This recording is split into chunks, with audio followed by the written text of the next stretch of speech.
Welcome to Created Healthy. I'm Dawn Combs. It's a common idea that God gave us everything we need in nature, but do we believe it enough to walk that out in truth? Often the very same people who say this go looking for answers on how to use food and medicine from man-made sources. Everything man creates comes with a user's manual. Why would God be any different? I challenge you to join me in seeking revelation about our body, mind, soul, and spirit health by digging into His written word and in practicing pure science in the visible world of His creation. Once upon a time, cities were designed to provide protection to people. The idea being that you would build walls, and if there was any threat in the countryside, that everybody who surrounded those walls and everybody within those walls would all huddle behind the fortifications and would be protected and have their stores there. And so it's an organization that started a long time ago, actually by Cain, with the idea of protecting humans. Today we have cities, and they are actually becoming parasites in the land, in my opinion.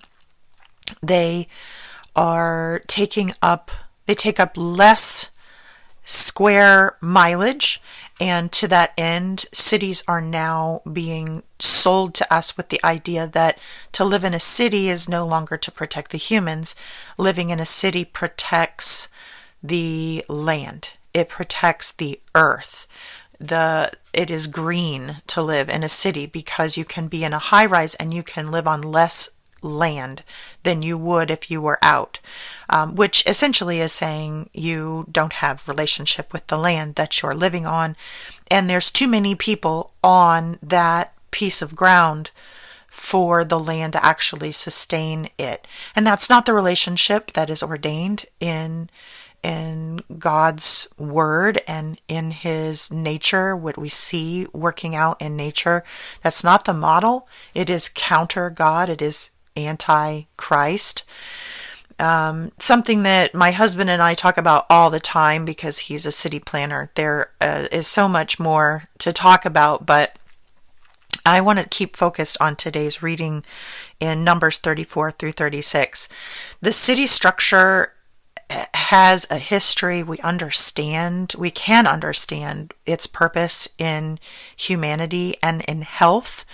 Some city structures have recognized that there is a health reason to ensure that there is a green space, mental health as well as physical health. There's a lot of city structure history that you can get into around plagues, what didn't work and what actually solved the problem, spacing between houses. And today you get into city planning and there is allowance for whether your city is walkable, and actually now we're getting into the danger zone where there's suggestions that you shouldn't leave your city area because travel is going to cause problems for the planet. Again, back to the lie of protecting the planet by living in a city and trying to get people away from the connection to the land.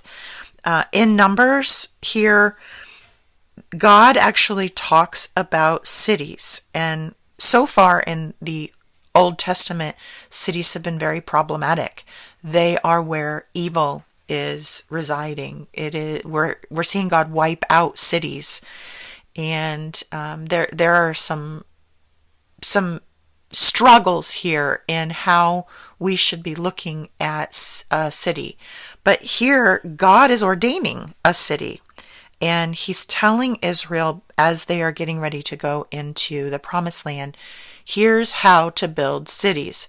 So that's interesting to me to note that cities aren't inherently evil. There's something going on with how people are living together and what they are doing within the bounds of God's design, whether they're following that or whether they're rebelling against that, and that creates an evil in the city. So here God is talking about when you build your city and you've got your wall, they're getting ready to go into Canaan where there are already cities with walls. And so presumably they're going to inhabit these cities because there's already homes. Israel must be so excited about homes that don't move and pack up and go all the time, something that's a little more permanent. And the idea of being behind a wall and feeling protected, we know that God is wanting to put Israel all together for protection. So that rings true.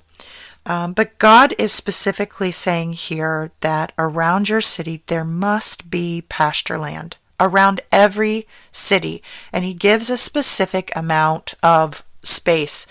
And if we convert that from what I'm finding as a biblical cubit, we're looking at about 1,200 yards in every direction from your walls. And so you're thinking about that. A football field is 100 yards. That's a pretty fair amount of land that God is saying has to go with each city. So he is allowing for the city itself isn't supposed to be self-contained and then they just buy from other places. The design of the city that is in God's design would allow for people to be able to live within the walls, but still have connection to quite a bit of land as part of the city. So it is part and parcel. It isn't someplace else that they go to. It isn't the city versus the country.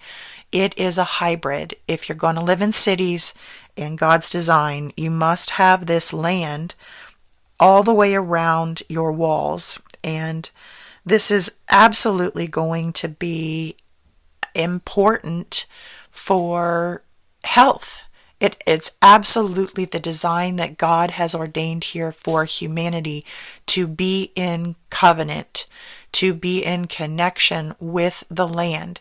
They may live, we may not always live directly on the land that we have a covenant with, but here is a model for how we may live somewhere nearby and still have that connection.